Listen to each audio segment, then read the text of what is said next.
qual é o seu sonho como presidente do Flamengo? Ganhar absolutamente tudo. Tudo. Opa! Mas esse estádio, João, ele não vai vir à custa de performance esportiva. Nós não teremos um estádio se para isso a gente tiver que virar uma empresa. O Flamengo não está à venda. E quem sabe num ano especial como esse, você vai ter a honra e a satisfação de ver o Mengão ganhar a porra toda. É isso! É isso que queremos na rádio. Fala, nação! Saudações rubro-negras! Está no ar mais um episódio do MengoCast, o podcast do Mengão, num lugar muito especial, aqui na sede do clube, na Gávea, na Sala Moreira Leite, onde temos aqui a galeria, né, dos presidentes do Clube de Regatas do Flamengo.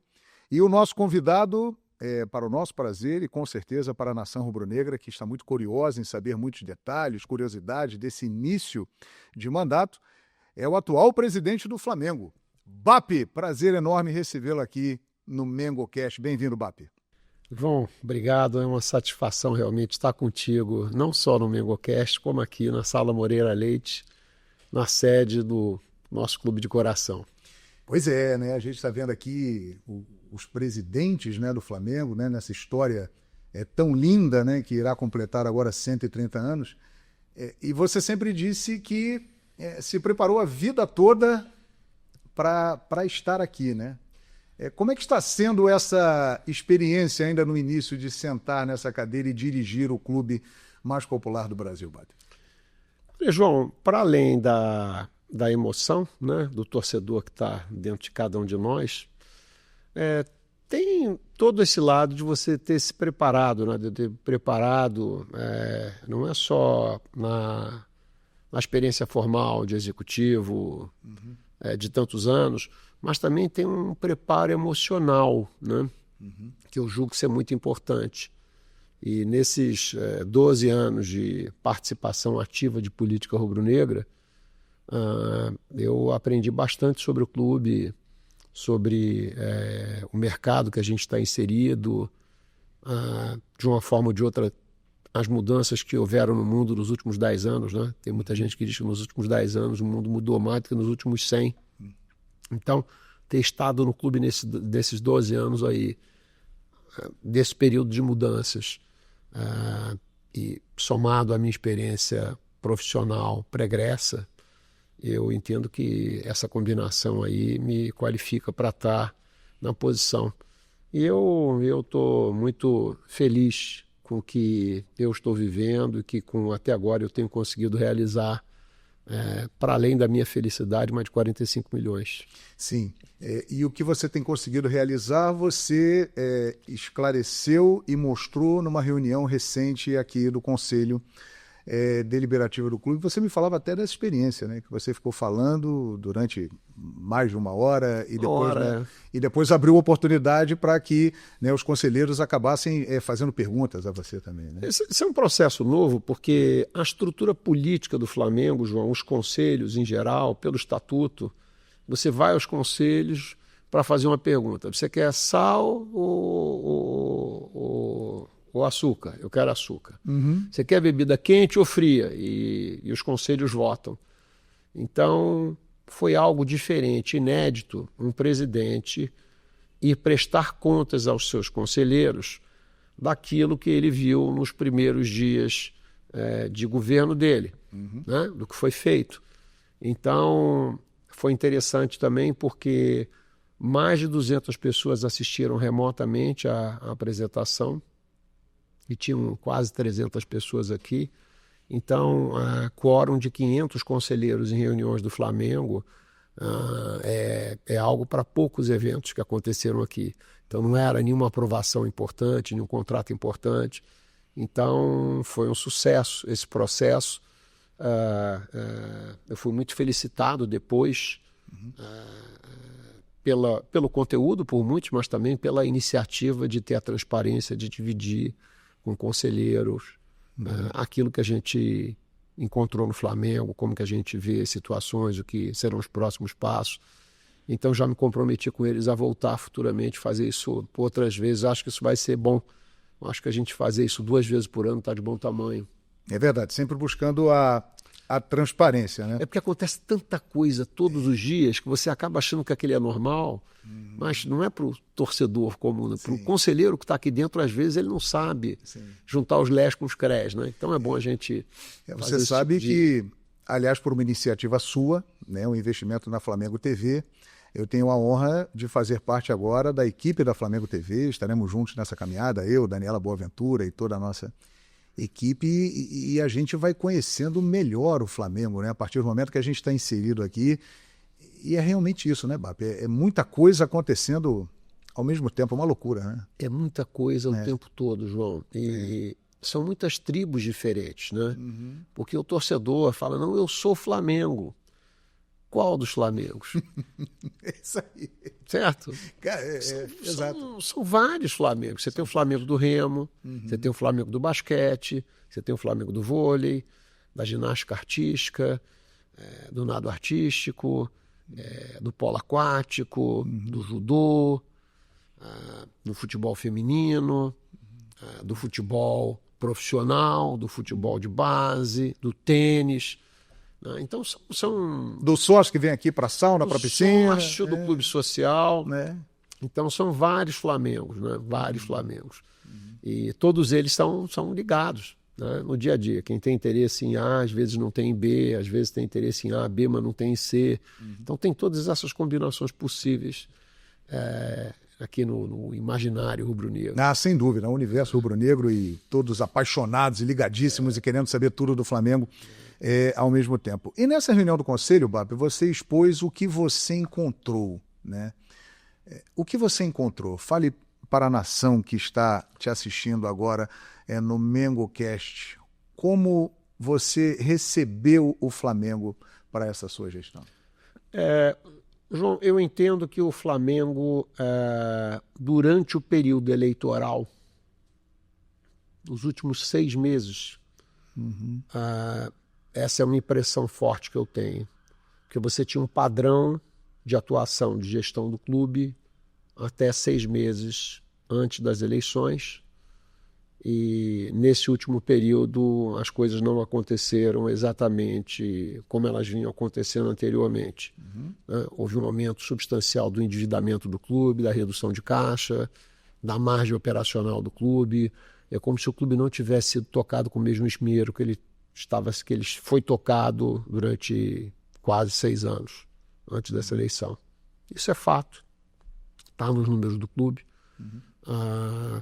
Em alguns aspectos, para mim, é difícil comentar, porque não fui eu que tomei algumas decisões, mas levaram ao clube a uma situação delicada de caixa no fim do ano. O meu diagnóstico é de que a gente gastou demais contratando alguns atletas sem que a gente tivesse feito vendas.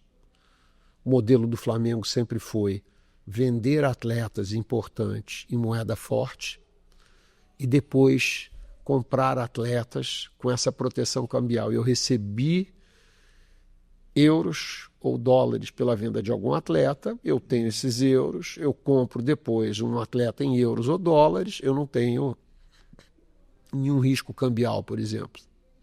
O que acontece quando você compra antes de vender? O câmbio sempre vai te maltratar. Você acaba tendo uma desvalorização cambial. Então você tem um problema de caixa, que você gastou um dinheiro que você não recebeu ainda, que foi o que impactou o caixa, e você acaba tendo uma sucessão de despesas por conta disso, como a desvalorização cambial do período. Então, no início do ano, aspecto prático, né? Nós tínhamos que fazer vendas, como a gente fez a do Fabrício Bruno, à vista, para recompor o caixa do clube e eliminar esse tipo de situação que você tinha, comprando menos do que você estaria vendendo, que é uma situação atípica para o Flamengo. O Flamengo, em geral, tem sido um clube, na variação entre compra e venda, um clube comprador. O Flamengo compra mais do que vende. A maioria dos outros clubes brasileiros vendem mais do que compram, porque precisam do dinheiro dos atletas para pagar as suas contas correntes. Então, nós tivemos que fazer esse ajuste. Esse ajuste já está em curso. A gente tinha uma previsão de 10 dos 12 meses desse ano estando com caixa negativo, com juros do jeito que está. Você imagina como é que seria difícil esse ano. Sim. Então, como a gente conseguiu tomar uma atitude muito rápida de fazer uma venda de um atleta, uma venda importante logo no início do ano, mais uma série de ações de cobranças, né, de atrasados que a gente tinha aqui. A gente tinha quase 56 milhões de reais de dívidas com o Flamengo que estavam em aberto. Então, quando a gente começou a cobrar desses 56, a gente recuperou quase 38 milhões até 31 de dezembro.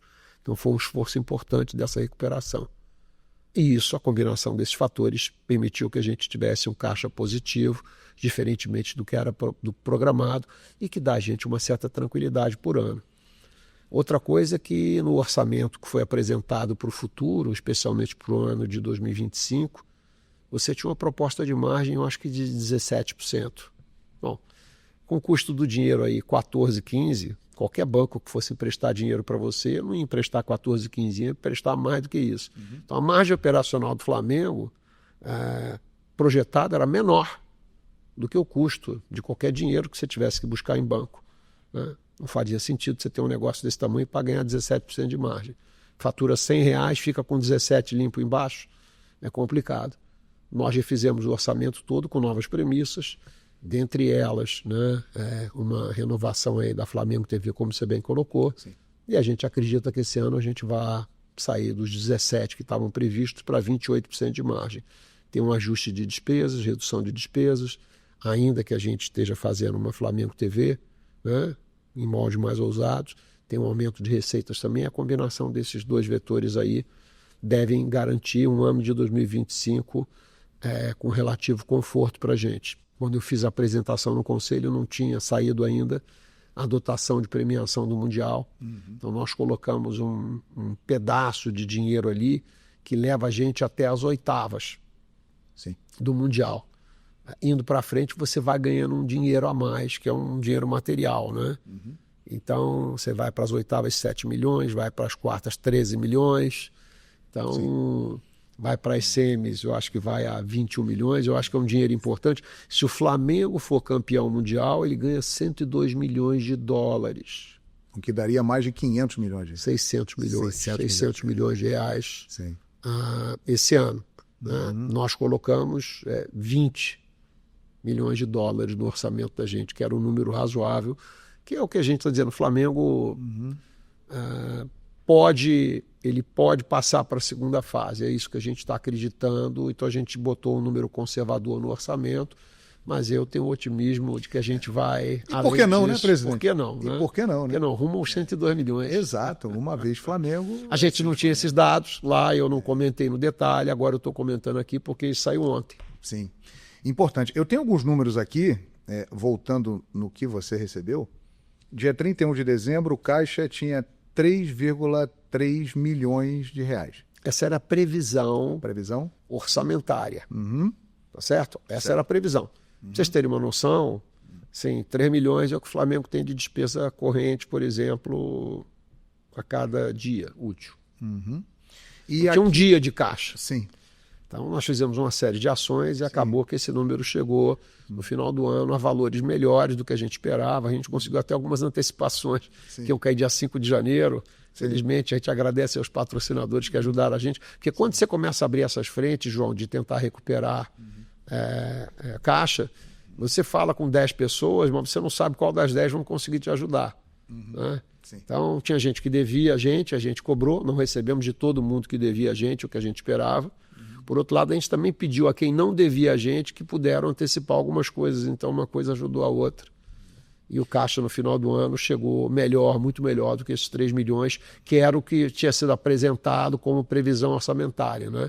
A previsão orçamentária que a gestão anterior apresentou para 25, 26, 27, eles diziam que o final do ano acabaria com 3 milhões, e isso acendeu luz vermelha para a gente. Aliás, esse ponto, né, de...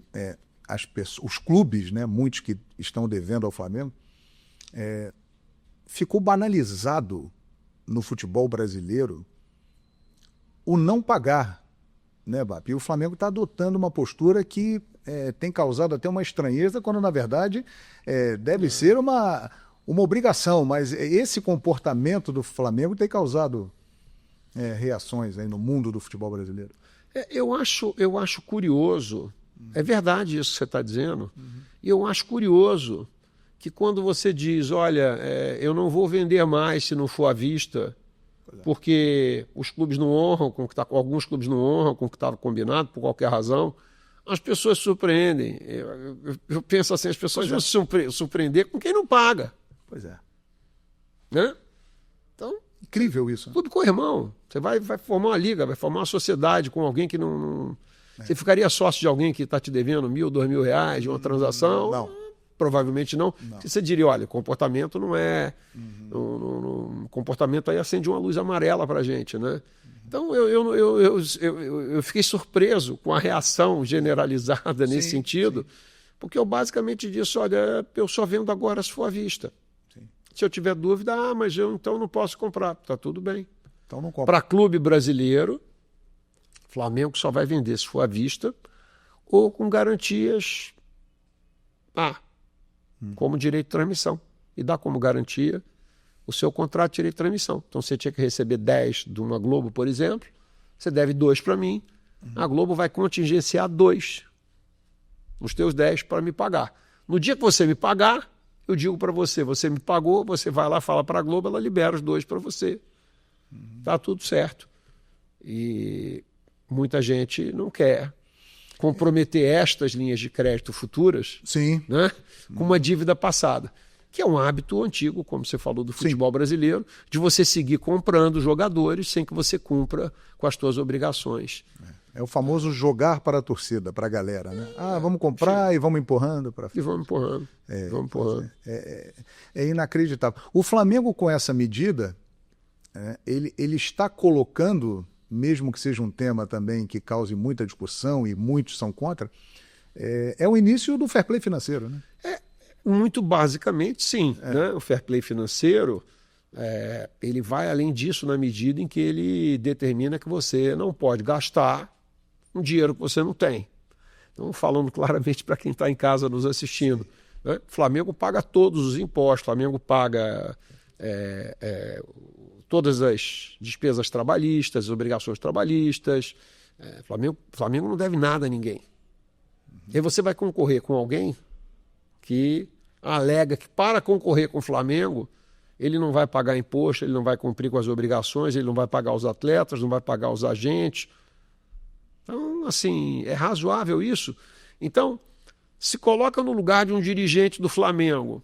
Se imagina se o Flamengo faturando 1,5 bilhão, João, o Flamengo resolvesse não pagar os impostos, nem honrar nada do que ele deve e pegasse esse dinheiro para investir num time. Pois é. O que ia acontecer no fim das contas? Você teria um time sensacional e uma instituição como o Flamengo que não teria credibilidade em 2, 3, 4 anos. Mas esportivamente podia dar certo. Sim. Né? Sim. Então, quando se fala de fair play financeiro, é razoável alguém que não cumpre com suas obrigações financeiras, obrigações legais, de você não ter punição esportiva, por exemplo. Porque qual é a punição que tem? Não tem nenhuma. Não tem. Não tem nenhuma. Entendeu? Você não paga nada a ninguém, você continua entrando em campo. É impunidade. Se você ganhar... É impunidade, é barato, né? Então, é um financiamento, vamos dizer assim, barato que você tem. Então, esse é um assunto bastante delicado. Quando você tem vários clubes, aí você tem um clube no Brasil e você tem um clube em outro país. Lá você não consegue comprar atletas porque a situação financeira lá do clube não é tão boa. E aí você é dono de um clube aqui. O jogador vale 10. Aí você vende para o clube lá de fora por 1. Captei a mensagem. Aí o clube lá de fora compra o jogador por 1 porque ele é um excepcional comerciante. Ele negociou muito bem e convenceu quem tem um jogador que vale 10 a vender esse jogador por 1. Entendi. Ele paga no Brasil 18% de imposto sobre o quê? Sobre 1. Não? Ele economiza 18% sobre 9. Então aqui tem uma evasão fiscal. Número 1. E lá fora, ele voa por baixo do fair play financeiro de lá. Porque os concorrentes dele que não tem um clube aqui vão ter que pagar para um jogador semelhante os 10. Acaba sendo um grande negócio, né? Então, assim, são imperfeições do mercado. Eu estou dizendo isso para você. Eu sei que a FIFA está discutindo exatamente enquanto nós estamos conversando aqui esse conceito de propriedade multiclubes. Quer dizer, como é que você joga com essas variáveis, né? Assim, o Flamengo não tem essa possibilidade. Flamengo só tem um clube no Brasil. E eu também não abriria um clube fora do Brasil para fazer uma transação nesse sentido. Porque o Flamengo é um clube que tem princípios, né, dos quais nós nos orgulhamos. Então, quem é correto e faz bem feito, né, pode acabar tendo uma desvantagem esportiva. Faz sentido isso? No nosso entendimento não faz. Então isso tem que mudar no Brasil, tem que começar a mudar. Então, na sua pergunta, esse é um primeiro passo pequeno que nós estamos tomando no sentido de, olha, não importa o que o mercado diga, se eu entender que você, se eu desconfiar que você pode não me pagar, eu vou buscar proteções como as que eu dividi contigo. Agora, a posição está tomada, né? Você explicou claramente, e o relacionamento com os outros clubes, como tem sido nesse início de mandato e também em cima desse posicionamento que o Flamengo tomou em relação ao pagamento? Olha, a maioria dos clubes me parabenizou. Relação boa. Interessante. Relação boa. A maioria deles nos parabenizou. Alguns, até por força do que o Flamengo divulgou, começaram a dizer, olha, eu também, tem muito tempo que eu não recebo. Eu nem fui o primeiro a comentar sobre isso, justiça seja feita. Quem me chamou muita atenção para isso foi o presidente do Cuiabá, que há um tempo atrás... Uma dívida do Corinthians, né? Ele falou do caso do Ranieri. Ranieri volante. Ranieri, exato. Que era volante. Exato. E tal, que ele falou, eu vendi o atleta porque eu precisava de dinheiro para me reforçar. Eu perdi o atleta e o dinheiro. Exato. Acabou que o Cuiabá caiu. Ele falou, então, eu acabei sendo penalizado. Eu não esqueci aquilo que ele falou.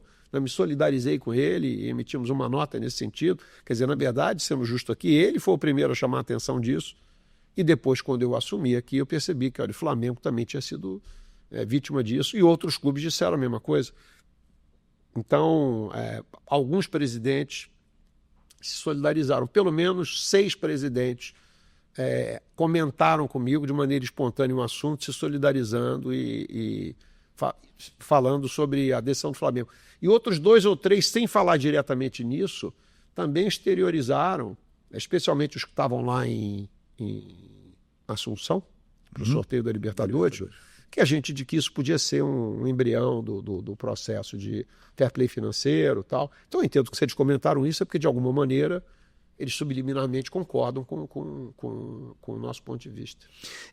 Falando nisso, né, a gente fala de clubes e de uma liga, que é uma ideia. Hoje existem grupos separados, né? A Libra e a Liga Forte União, né? Há um caminho para uma liga única com todo esse quadro que nós estamos vendo e analisando aqui, presidente? Olha, conceitualmente sim. Na prática você tem alguns desafios. Quais são, presidente? Eu entendo que são 2 contratos diferentes. Eu não tenho a menor dúvida que, em que pese você ter mais times de mais torcida e de peso no grupo que o Flamengo faz parte, que é a Libra, eu não tenho dúvida que o contrato que foi negociado pela Liga Forte é melhor do que o da Libra. Isso é matemático. Eu não tenho dúvida disso. 2, na hora que você for eventualmente pensar numa fusão das 2 ligas, tem cláusulas e regras de contratos com a Globo que não são iguais. A gente já sabe que elas são divergentes em alguns casos. Então, como é que você unifica isso? Vai haver um certo desafio, né? Vai haver um desafio importante nessas conversas.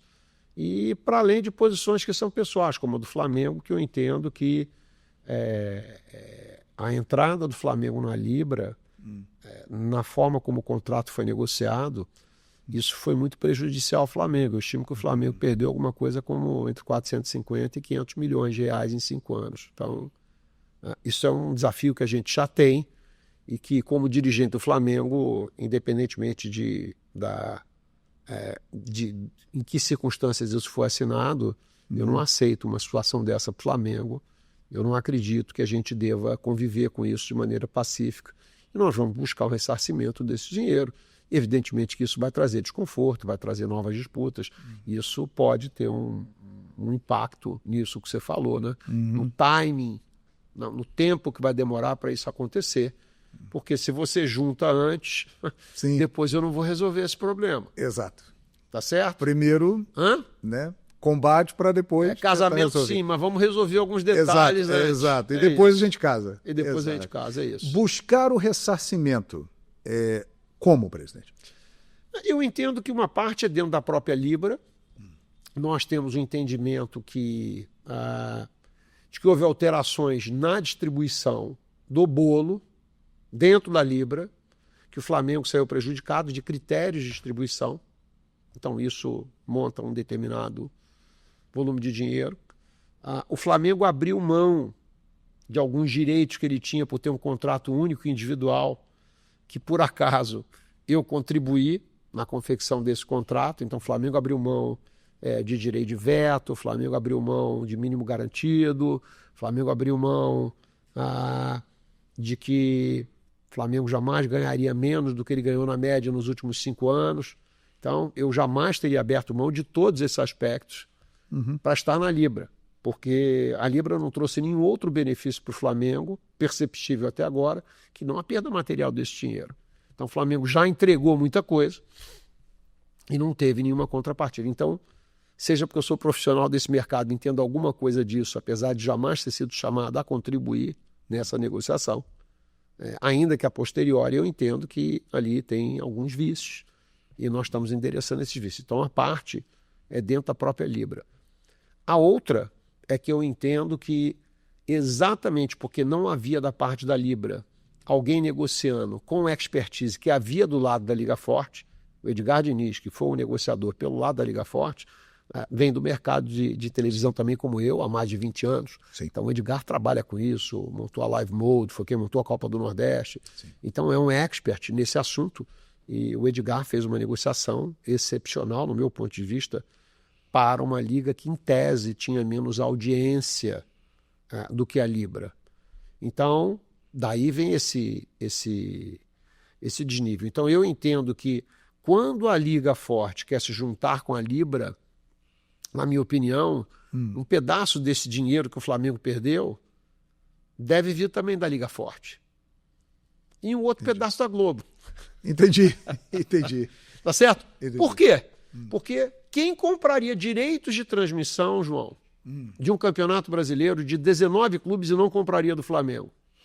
Pois é. A Globo, durante muitos anos, mostrou que isso era impossível. Por isso que o Flamengo tinha um contrato único. O que ela fazia? Eu faço um contrato com todo mundo e depois eu vou lá e faço um contrato com o Flamengo. Por quê? Porque a Globo entendia que quando o Flamengo estava no contrato, né, o todo valia muito mais. E o nosso entendimento é que, do jeito que está, nós não estamos sendo valorizados na medida da nossa importância, da nossa relevância. Tem saído aí, agora saiu recentemente, na última semana, saíram 2 estudos diferentes, um sobre torcidas. Sim. E o outro que é parecido também, e que um fala de 24,6 e outro de 25,2 de torcida do Flamengo. Eu vou pegar o 24,6, que é o menor. Sim. Tá certo? Esse número, de acordo com o que eu recebo hoje, é mais do dobro do que a minha participação percentual no que tem de negócio da Libra. Eu acho que está desequilibrado.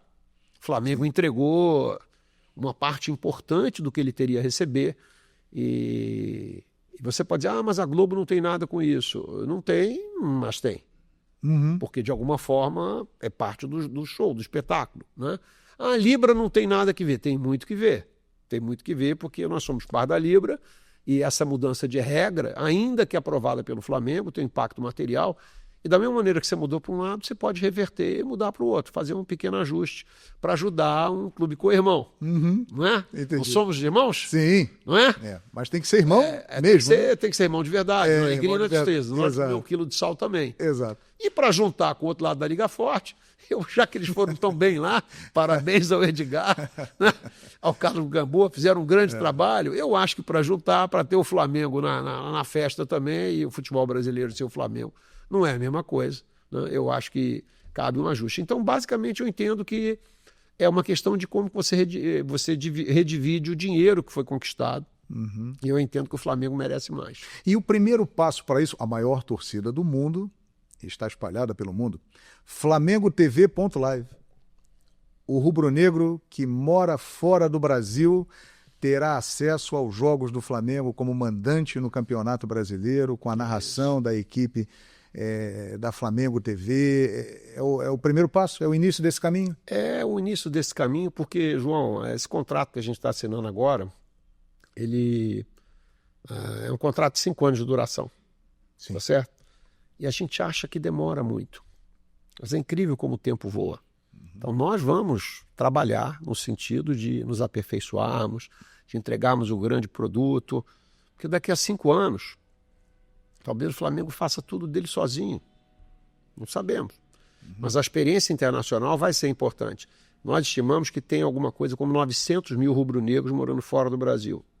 Olha só. 900 mil. Então, se 10% desses rubro-negros comprarem os jogos do Flamengo para ouvir a sua narração, Sim. que é especial. Toca o hino, é gol do Mengão, vamos lá. Com a Dani. Isso. Eu não tenho a menor dúvida que isso vai aquecer os corações de todos esses rubro-negros que moram fora e eles vão sentir dentro do Brasil. Né? Exato. Eu estou longe, mas eu estou muito perto. E eu entendo que isso, somente essa parte, você tem mais dinheiro do que o programa de sócio-torcedor inteiro do Flamengo aqui no Brasil hoje. Então veja o impacto disso. Eu vejo com muito otimismo. Eu sou entusiasta da ideia. Sim, sem dúvida. E Foi mexe, por isso né? que a gente decidiu na Libra que os direitos internacionais nós venderíamos de forma isolada. A parte que nos caberia, fala-se alguma coisa entre 650 e 700 mil dólares Sim. de direitos internacionais e betting. Eu não tenho a menor dúvida que eu vou fazer muito mais do que 700 mil dólares só com o direito de transmissão do Flamengo como mandante.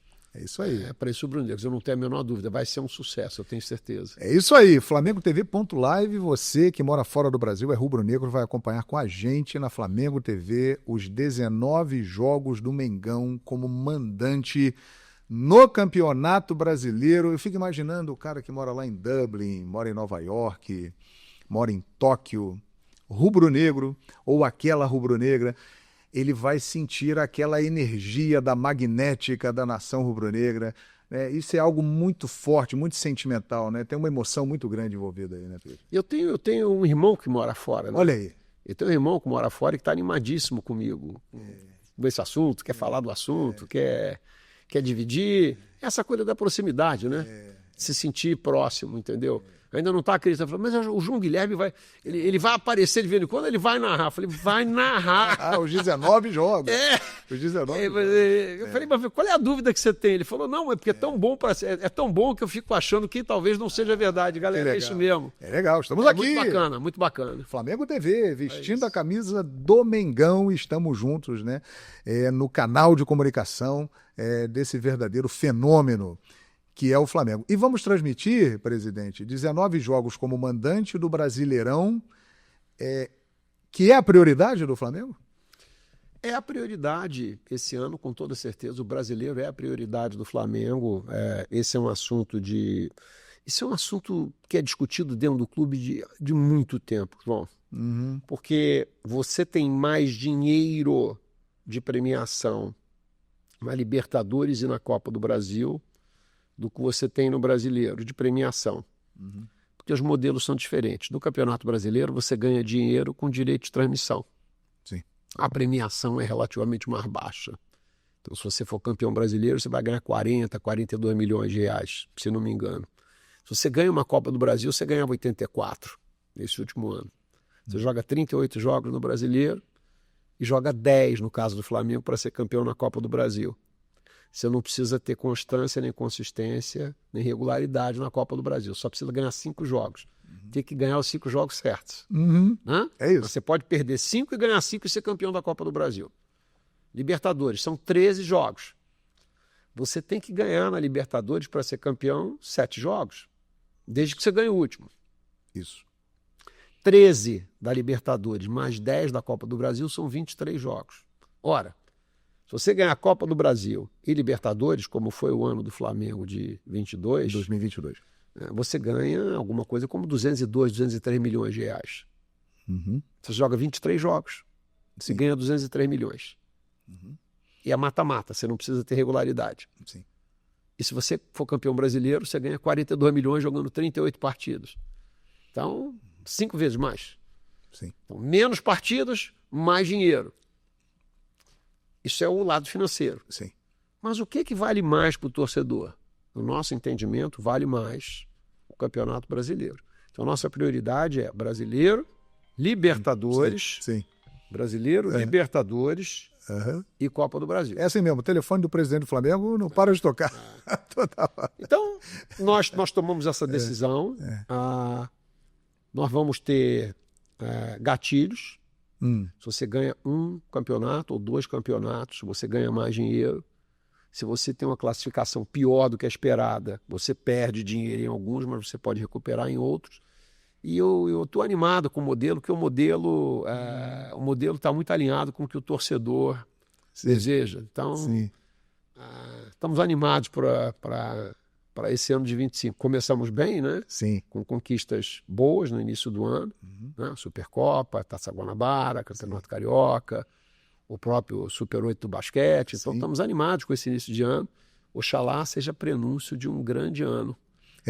Pode ser um ano realmente marcante na história do Flamengo, né? É isso. 2025. Agora, falando do futebol e dessas possibilidades, do brasileiro sendo prioridade, passa muito também por uma estruturação do departamento de futebol, e aí chegamos ao nome de José Botto, BAP, que foi alguém trazido por você de fora do Brasil exatamente para organizar toda essa estrutura do futebol masculino rubro-negro.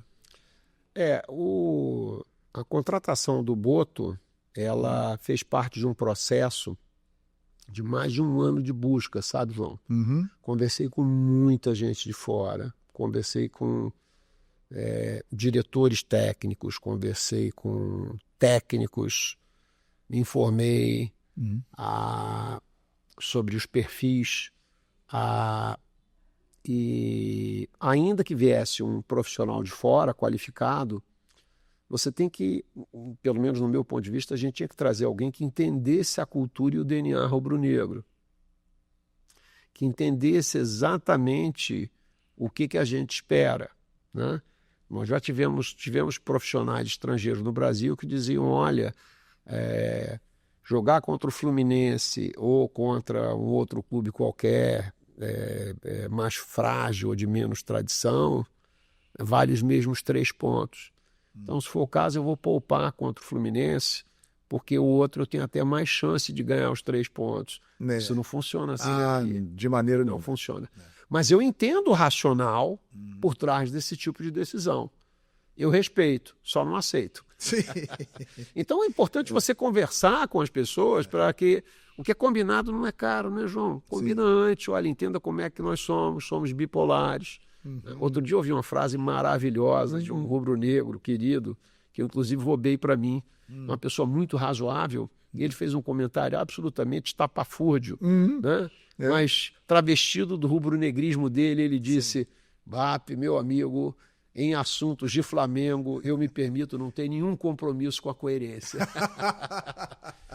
O que vale é a emoção. O que vale é a emoção. Então, você trazer um profissional que entenda onde ele está se envolvendo, com o que ele está se metendo, para onde ele está indo. E 2, ele ter a vontade à disposição, porque às vezes o profissional chega e fala, olha, Brasil, vou ter que fazer muita mudança, não quero encarar esse desafio. É um direito, né? Está cheio de profissionais que chegam e falam, olha, isso aí eu não quero mais fazer na minha vida. Sim. Então, muitas vezes você quer João e João não quer você naquele momento, né? Sim. Então, eu entendo que foi um processo de... Foram 11 meses de muitas conversas até eu ter batido o martelo com o Botto no final de outubro. Estava tudo certo, nós assinamos um contrato condicionado à minha vitória e a partir dali nós começamos a analisar elenco do Flamengo, o trabalho que era feito na base. A gente fazia reuniões semanais discutindo o elenco, isso no meio do processo eleitoral. Né? E algumas pessoas mais próximas, familiares, diziam, pô, mas você está fazendo isso e se você não vencer as eleições? Eu falei, para mim eu não trabalho com essa hipótese. Claro. O que eu não posso é vencer a eleição e no dia seguinte chegar e falar, e agora? O que eu faço? Tem que já ter algumas coisas, então, já tinha um planejamento feito, a gente já sabia o que a gente queria fazer, a gente já tinha dividido algum material sobre o clube, o que eu tinha acesso, a gente já tinha falado sobre a possibilidade do Felipe Luiz continuar. Ele não pôde falar com o Felipe antes da eleição, porque a gente não divulgou nada antes, mas depois da conquista, né, da vitória no pleito, no dia seguinte ele entrou em contato com o Felipe Luiz, conversamos os três, conversei com o Felipe, ele conversou com o Felipe, para que eles de alguma maneira verificassem se tinha um entrosamento entre as ideias, mas o entrosamento foi enorme. Eu entendo que o tempo foi maior do que a sincronia que se estabeleceu muito rapidamente entre eles, e eu fico muito feliz, o torcedor fica muito feliz, e temos tido alegrias até agora. Oxalá continue assim. Com toda certeza, e a Flamengo TV vai contar tudo para você. Você está acompanhando o MengoCast, o podcast do Mengão aqui na Flamengo TV. Deixe o seu like, comente, compartilhe. Estou aqui com o presidente do Flamengo, Bap. Ô Bap, o Felipe Luiz, incrível, né? Como disse um dia o narrador, incrível, espetacular, né? Ele tem 6 meses como técnico profissional de futebol. Eu vejo que o Felipe ele tem uma ânsia de vencer, de conquistar, para além do que ele conquistou, que não foi pouco na vida dele. Sim. Então, para mim isso é uma coisa muito clara. Ele tem isso dentro dele, não importa se ele estiver ganhando R$1 ou R$1 milhão. E eu tenho, assim, um enorme orgulho e satisfação de ter o Felipe como técnico do Flamengo hoje e dele ter se entrosado tão bem com os princípios que nós queríamos implementar no futebol. Porque não foi só o Boto que abraçou ele, né? Ele também abraçou algumas ideias nossas sobre o planejamento, sobre a importância do brasileiro, do que a gente espera do time. Então, tudo que tinha que ser dito e tudo que tem que ser conversado entre a gente é conversado de maneira religiosa todas as semanas. E eu acho que as conversas com ele são ótimas, porque o Felipe sempre quer mais, ele sempre quer fazer mais e melhor. E eu acredito que isso é um sucesso na vida, né? Eu acho que o sucesso na vida vem disso, não é? Às vezes a gente fica pensando, eu vou competir com o meu concorrente. Você não controla o que ele faz, ou você controla o que você faz. Sim. Então essa coisa dele todo dia acordar cedo, dar duro e tentar ser melhor do que ele foi ontem, eu acho que isso é fantástico. Eu acho que isso, eu vejo que hoje em dia não podia ter uma melhor tradução do que espera, né, um torcedor rubro-negro, do que a materialização na pessoa do Felipe Luiz. Estamos todos felizes com ele. E mediante de todo esse sucesso, né, que o Felipe Luiz está fazendo, a seleção brasileira não está bem, né? Acabamos de perder para a Argentina por 4-1, e é claro que o nome dele é muito comentado, Bap. Felipe Luiz, muita gente defende que o Felipe Luiz tem que ser o técnico da seleção brasileira, que seria a melhor opção. Como é que o presidente do Flamengo recebe todos esses comentários? O que você pensa sobre isso, Bap? Eu vejo que isso é um fato que traz sentimentos assim multifacetados, né? Eu te diria, tenho orgulho de ter um reconhecimento tão grande de que com tão pouco tempo de profissão e à frente de um clube como o Flamengo, com todo o desafio, todo o peso que traz você dirigir um clube como o Flamengo, e ele ser uma unanimidade nacional. Praticamente todos os jornalistas e torcedores, você vê nas redes sociais, existe um reconhecimento pelo Felipe, que não vem da derrota para a Argentina. É importante que se diga, já havia esse reconhecimento antes, e que ele recrudesce na medida em que o Brasil perde da forma que ele perdeu para a Argentina. E então os torcedores querem ver um Brasil jogando mais como o Brasil também, assim como nós, rubro-negros, queríamos ver o Flamengo jogando mais como o Flamengo. Então, o sentimento coletivo é absolutamente natural, legítimo, E eu, como presidente do Flamengo, vejo isso de maneira natural. É uma decisão de foro íntima, pessoal, mas eu acredito que pelo estágio da carreira do Felipe, e eu vou te falar, João, não é como torcedor rubro-negro, é como presidente do Flamengo, como alguém que foi presidente de empresas, tive no mundo corporativo mais de 20 anos. Não se deixe desviar dos seus objetivos da sua carreira. Eu entendo que o Felipe tem um caminho à frente dele, e eu não tenho a menor dúvida que o Felipe vai ter um futuro brilhante como técnico, em que em algum momento ele será técnico da seleção brasileira. Na minha opinião, ele não devia, com a idade que ele está, no estágio que ele está, assumir um desafio de seleção brasileira. Se ele fosse meu filho, meu irmão mais novo, era o que eu diria para ele, independentemente de eu ser presidente do Flamengo e, evidentemente, não querer que ele deixe o clube. Mas, assim, são as escolhas que você faz na vida. Pelo que eu conheço do Felipe, da forma como ele pensa, eu me surpreenderia se ele assumisse um desafio desses agora. Até porque o Felipe é uma criatura de uma natureza muito intensa. Então, eu entendo que ele também se alimenta desse caos que é o futebol, de jogo, treino, jogo. Eu entendo que ele tem também um envolvimento com isso. É muito diferente você estar num clube de ponta que você pode disputar vários títulos jogando entre 70 e 80 partidas por ano e tendo essa adrenalina, essa vibração, e você ir para um cenário onde você vai eventualmente jogar 6, 8, talvez 10 partidas por ano, com intervalos às vezes de meses entre as partidas. Eu entendo que, na minha opinião, o vício dele é forte. E o vício dele é Flamengo. Junta vício com paixão, João, é difícil de largar. Ele é difícil muito de largar. Flamengo, né? Ele é muito Flamengo. E eu acho que está tendo um momento aqui também, que é um momento onde ele está se realizando e está se divertindo também, né? Sim. Isso era fundamental para ele se consolidar, né, eu como entendo treinador. Agora, essa foi a opinião do presidente do Flamengo. O torcedor BAP, ele concorda com o que a nação, boa parte dela, fala? Estão levantando o nome do Felipe Luiz, que é só para prejudicar o Flamengo, querem tirar o Felipe Luiz do Flamengo. Tem muita gente falando, tem muita gente com medo. João, assim, eu acho que uma característica importante, né, como eu tinha dito há pouco para você, né, que quando se trata de Flamengo não tem um compromisso com coerência. Né? Dentro de nós, eu acho que tem sempre um anjo e um demônio, né? Sim. Né? O anjo fala, não é bem assim, tal, o capeta é isso mesmo, querem prejudicar o Flamengo. Então, acho que todo torcedor tem essa pontinha dentro de si. Eu estaria mentindo se eu dissesse que não tenho essa ponta. Mas, por outro lado, eu entendo que é absolutamente natural.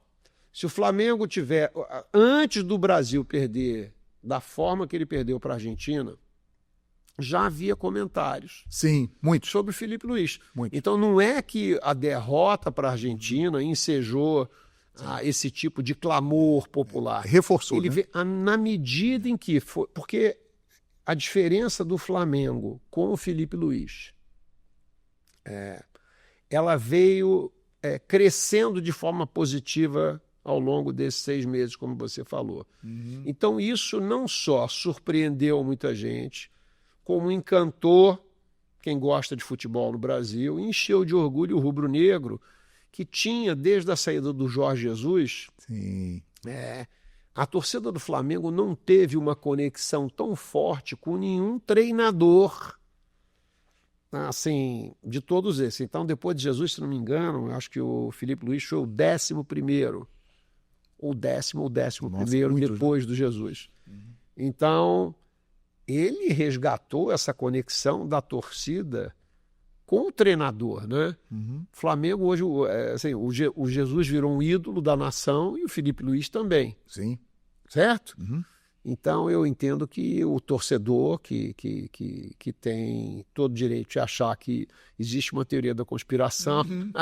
Eu acho que tem mesmo. Então, quando os caras falam, isso aí é fruto da intenção da imprensa paulista de desestabilizar o Flamengo. Tem um capetinha dentro de mim que fala, é isso mesmo, não se deixe enganar. Como é que é a frase? Os detratores... Para desespero dos detratores, dos cretinos hipócritas que nada sabem. Essa galera aí. Agora, uma curiosidade, né? Como é que é o torcedor BAP? Em que sentido, João? O torcedor BAP, quando ele está longe da função de presidente, ou o mesmo torcedor BAP de sempre, o apaixonado rubro, como é que é o torcedor BAP? Tem diferentes torcedores BAP. Ah, é? Tem. Quais são os torcedores BAP? Assim, o primeiro aspecto é o seguinte, é que na medida que você vai virando dirigente de clube, vai participando da vida política de clube, você aprende que você não deve estar na arquibancada, que é o lugar de onde eu vim. Entendi. Então é muito interessante, né? Quer dizer, você poder assistir um jogo hoje na Norte, como um comum, e poder gritar, xingar. Até que chamar o Pitbull, no caso agora não vai ser possível. Não, falar o que você quiser sem filtro, isso é uma liberdade. Sim. Que o torcedor vai lá e ele faz aquela... Ele extravasa. Assim, o jogo de futebol é a terapia mais barata que tem. Sim. Não tem nenhum terapeuta que vai te cobrar R$80 ou R$100. É isso aí. Você ficar 1h30, 2 horas, né? Fazendo aquele download emocional no estádio. Então, eu me ressinto disso. O torcedor de arquibancada. Sim. Muitas vezes tem que se reprimir um pouco. E então o que acontece? Esse torcedor enlouquecido, apaixonado, ele se demonstra em casa quando você está sozinho vendo o jogo. Eu vou confessar uma coisa para você. Não tem ninguém junto. Porque você não tem filtros, aí você age como se fosse um torcedor de arquibancada e provavelmente se fosse registrado imagens seria difícil, né? Das pessoas acreditarem. E tem aquele que vai ao estádio, que está no camarote e que tem que engolir uma porção de coisas, que tem que de alguma maneira pensar nas reações, em relação à arbitragem, em relação a um atleta que você acha que não está indo bem. Mas você, torcedor, pode ter certeza que o dirigente pensa e sente igualzinho vocês. Agora, a forma de se expressar e de exprimir esses sentimentos, você tem que calibrar, né? Você tem que aprender a lidar com isso. Eu confesso que me identifiquei quando você falou assim, o torcedor aparece de verdade em casa, quando está assistindo ali a partida. Eu, como narrador, já há 36 anos... muitas vezes esse torcedor João Guilherme apareceu só ali, na sala de casa, sozinho. Ali era a essência do torcedor João Guilherme mesmo, que por questões profissionais nunca foi revelada, foi mostrada, e que agora a gente vai poder, com muito mais naturalidade, né, passar isso, né, de uma maneira profissional, de uma maneira mais equilibrada, mas com muita emoção, né, nas nossas transmissões da Flamengo TV. Então, essa coisa de terapia, me identifiquei com isso aí, BAP. Interessante. Você sabe que tem uma passagem interessante, se você me permite, como é que é o torcedor do BAP. Há alguns anos atrás, a minha esposa foi chamada na escola, porque numa determinada aula estava se falando sobre palavras que são inadequadas, que são os palavrões, o que se deve falar, o que se deve falar. A gente não deve falar palavras feias, as coisas assim, tá certo? Então, quem é que fala palavras feias em casa? Ninguém e tal. Na casa de vocês alguém fala palavras feias? A maioria das crianças, não, a minha filha sim. Sim. Quem fala? Meu pai fala. Meu pai fala. Pô, seu pai fala. Meu pai fala. E aí... ligaram para minha esposa e falaram com ela, olha, nós temos uma situação aqui, queremos conversar com você para entender, e ela foi à escola, chamaram a minha filha com ela. Ela falou, minha filha, não existe isso na nossa casa. Ela falou, existe sim. Seu pai fala nomes feios, fala nomes horrorosos. Quando o quê? Quando o Flamengo toma um gol ou perde. Aí, na escola, ela falou, verdade, mas filha, aquilo ali é uma... Isso não é que ele tá falando um nome feio em casa, é que Né? Sim. E ela foi lá, ele fala sim, fala, em casa ele fala. Tá vendo? Gente como a gente. É, Você está gente como a gente. Você está conhecendo o igualzinho. torcedor BAP Igualzinho. aqui no Mengo Cast, o podcast do Mengão. Deixe seu like, comente, compartilhe, se inscreva na Flamengo TV, a mais querida. Estamos juntos. Agora, outro ponto falando do presidente, que tem uma visão completamente diferente e tem que ser assim, do torcedor BAP que nós estamos conhecendo aqui. O torcedor do Flamengo, ele tem um sonho de ter o seu estádio. O Flamengo terá o estádio dele, BAP? O que você pode falar para a nação rubro-negra que quer te ouvir sobre esse Claro assunto? que o Flamengo terá o seu estádio. Uhum. Eu não tenho dúvida disso. Mas esse estádio, João, ele não vai vir à custa de performance esportiva. Eu não aceito ficar 10, 12 anos sem ganhar absolutamente nada para ter um estádio. Número 1. Número 2, nós não teremos um estádio se para isso a gente tiver que virar uma empresa. O Flamengo não está à venda. Uhum. Ah, mas é só 30%. Não tem 30% de gravidez, João. Ah, você é Ou eu não verdadeiro. Você é verdadeiro? Não, eu sou 70% verdadeiro. 70%? Então, verdade, gravidez. Sim, Flamengo não está no DNA do Flamengo virar uma SAF. Então, essas duas combinações fazem com que você tenha um estádio, nos dias de hoje, com taxa de juros do jeito que está, é um desafio enorme. No programa de governo da minha campanha, eu disse, olha, Flamengo, se não tiver pelo menos 30% de margem operacional de resultado, ele não tem condição de construir um estádio com dinheiro próprio. Por que com dinheiro próprio? Para não ter que pagar pelo dinheiro de terceiros. Então, quando você recebe um orçamento que a gestão anterior sugeria para os próximos 3 anos 16, 17% de margem operacional, eu não tenho a menor dúvida que não tinha a menor condição de fazer um estádio sem você virar uma SAF. Eu não tenho a menor dúvida disso. Isso aí é matemático. Isso não tem nada a ver com opinião, não é opinião. Para você que está ouvindo a gente, é matematicamente impossível você construir um estádio sem você ter recursos, sem que você fosse virar uma SAF. Então, eu entendo que nesse primeiro ano a gente já vai fazer 28 de margem. Nós estamos fazendo todos os estudos para saber exatamente quanto custa, João. Ninguém decide construir uma casa própria sem saber quanto ela vai custar. Por melhor que seja o projeto do arquiteto. O arquiteto te mostra um projeto lindo, diz que você vai morar numa casa fantástica, que é a casa dos seus sonhos, e a gente quer acreditar nisso. Por apenas quanto? Quanto vai custar? Você que está nos ouvindo aí, construiria uma casa sensacional dos seus sonhos sem saber quanto ela custaria e como seria pagar? A resposta é não. O dirigente BAP, né, pensa exatamente dessa forma. O Flamengo não vai comprometer nem a performance esportiva dele, nem a soberania do clube, virando uma SAF, para ter um estádio. Então pode ser que demore um pouco mais de tempo, pode ter. O Flamengo está fazendo 130 anos esse ano, João. Né? E eu costumo brincar com meus amigos que não têm o prazer de torcer pelo Flamengo, vamos dizer assim. Sim. Quando eles falam que nós não temos casa, eu falei, não temos uma, nós temos várias casas no Brasil, né? Sim. A maioria dos lugares que a gente vai, nós jogamos, quando a gente joga fora do Rio de Janeiro, a gente sente em casa.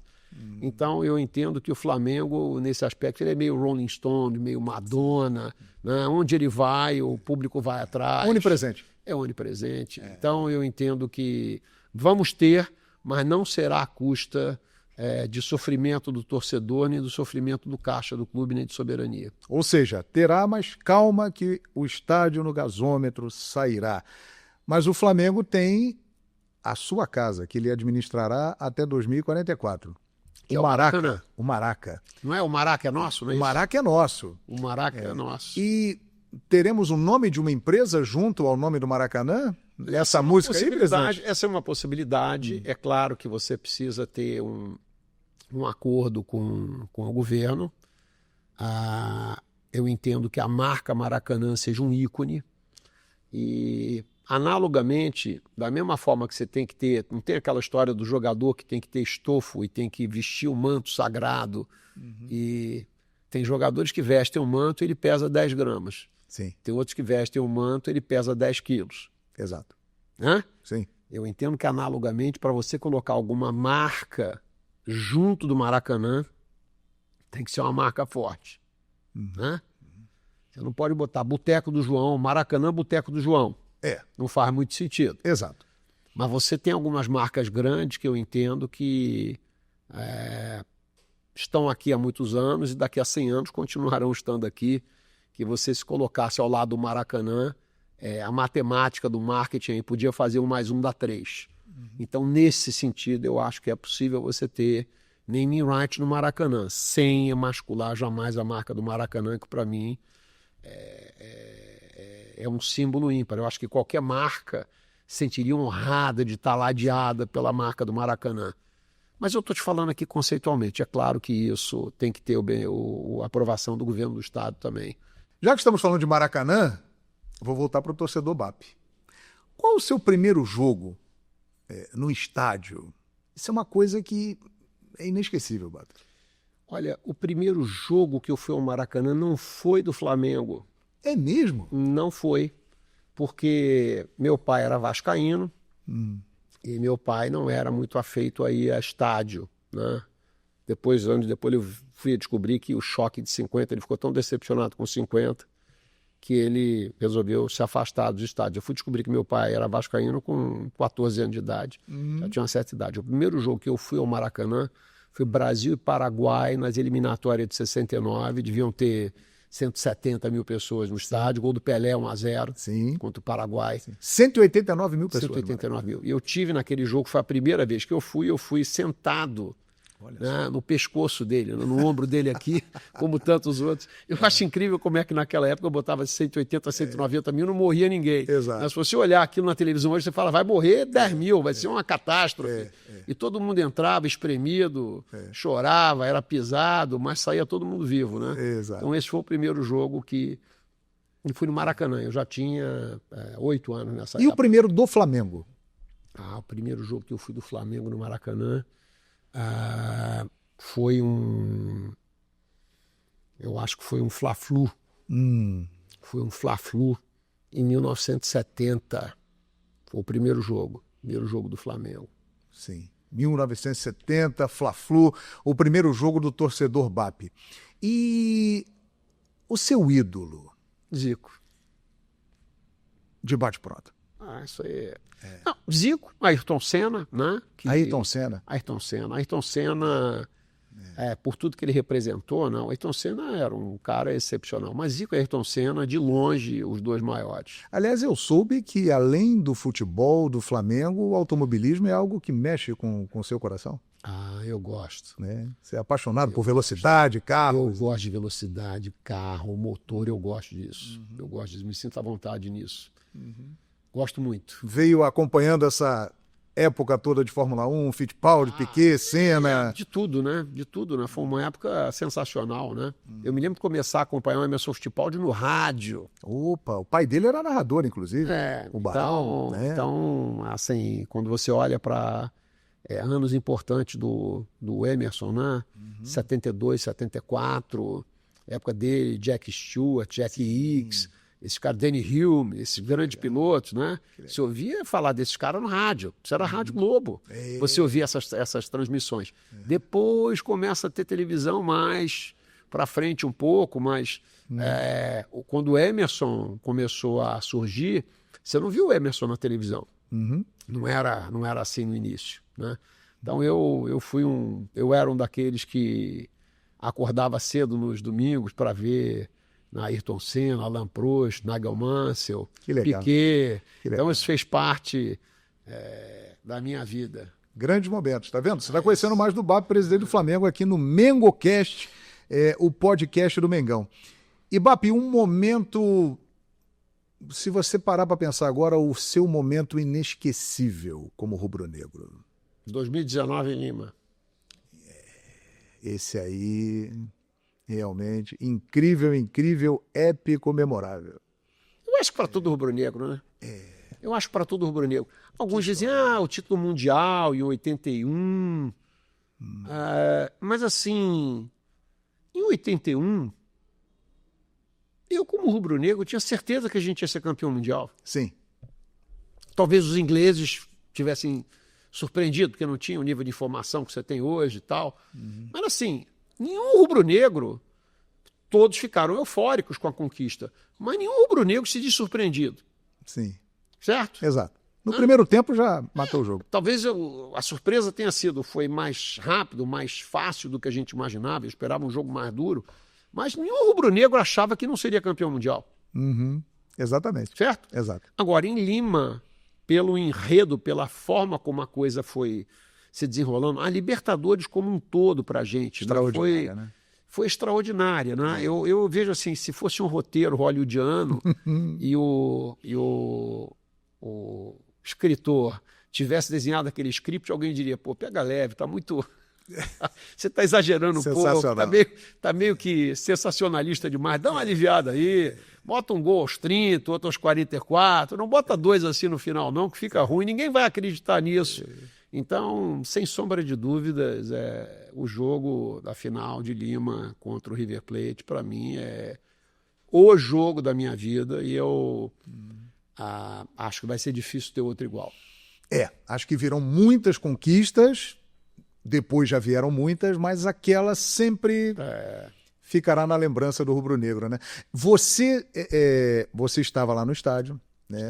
Tem alguma história na hora ali da virada, antes da virada? Tem, todo mundo tem, né? Eu me lembro da minha filha botar a mão no meu ombro e dizer, pai, pô, não fica triste, porque tem Libertadores todo ano. Eu falei, filha, só acaba quando termina. Opa, olha aí. Né?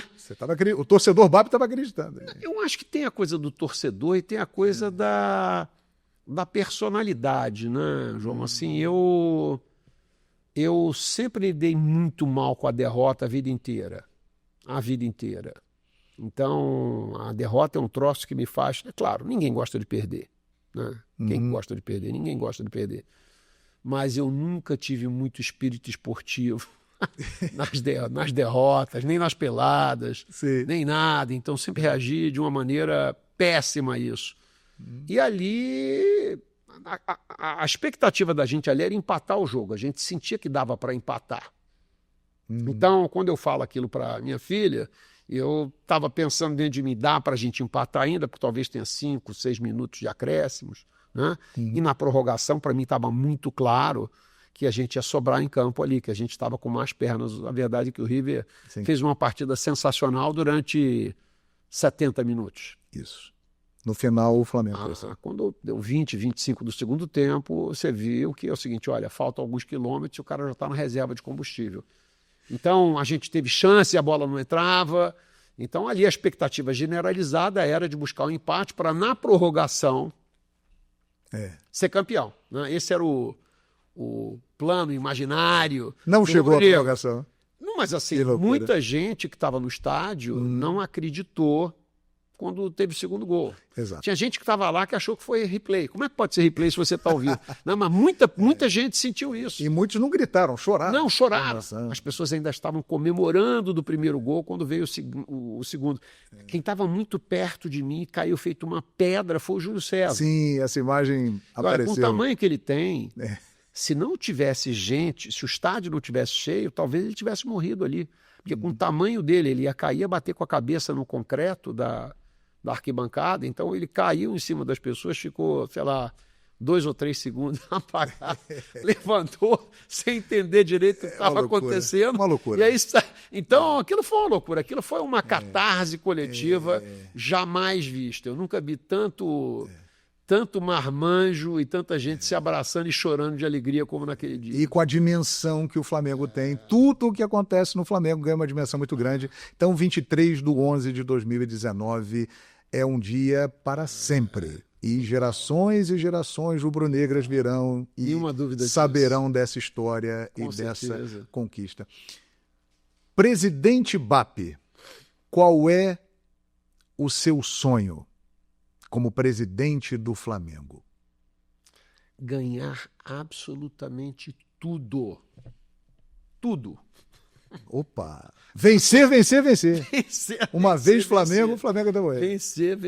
Ganhar absolutamente tudo. Fecha os olhos e imagina um ano que você ganhe tudo, até para o ímpar, é isso. Opa! 2025 começou bem, presidente. Olha aí, já... né? É isso. Ganhar tudo. Ganhar tudo. Ganhar tudo. É isso. Eu acho que seria épico, né? Seria. Né? Para o Flamengo, que é um clube de tantas conquistas. Imagina no ano do aniversário de 130 anos do Flamengo. Nossa. Já que ficou marcado lá o centenário, que acabou não conseguindo conquistar, né? Por que não aos 130, né? Por que não? É verdade. O jovem Flamengo, com 130 anos e ainda com muita coisa pela frente. Cada vez mais forte, né, presidente? Cada vez mais forte. É isso aí. Presidente, obrigado pela participação, né? Muito boa sorte, muita competência para você, para toda a sua equipe, não falta, nós sabemos, para a sequência da gestão, para os próximos 3 anos.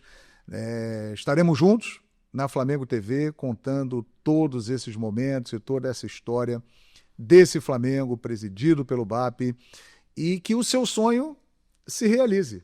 Para nós, a Flamengo TV será algo maravilhoso, como também para a nação rubro-negra. Obrigado, BAP. João, obrigado pelo tempo aqui, obrigado por você ter aceito o nosso desafio. Uma honra. Né? Uma honra, mas é assim, quando a gente começou a pensar nesse projeto, uma opção, a gente dizia, é uma boa ideia, mas não sei se os profissionais vão aceitar, vão acreditar, tal. E já é uma realidade, né, João? Quando a gente vê... Sim. E nós fizemos muito pouco até agora. Se a gente olhar só o começo, a reação das pessoas, o apoio do mercado publicitário, tem amigos de mercado, como é que faz para comprar espaço? Você está vendendo na encolha. Eu falei, como vender na encolha? Espaço na encolha? Não sabemos como comprar ainda. Então você percebe a animação das pessoas querendo patrocinar, querendo participar. Então, uma satisfação estar vivendo esse momento no Flamengo, com um cara do teu tamanho. Obrigado. Que, para além de torcedor, é um excepcional profissional. Sim. Que também tem sonhos. Eu sei que por trás de cada profissional, né, para você que está em casa também tem sonhos. Né? Eu acho que para você também deve ser uma coisa legal. Tá trabalhando num projeto desse. Sim. Se olhar 10 anos para trás, eu duvido que você achasse que isso seria uma possibilidade um dia. Exatamente. Então, quando eu vejo o que a gente está conseguindo fazer com esse pouco tempo aqui e com a receptividade que a Flamengo TV está tendo, eu tenho certeza que a gente vai muito longe.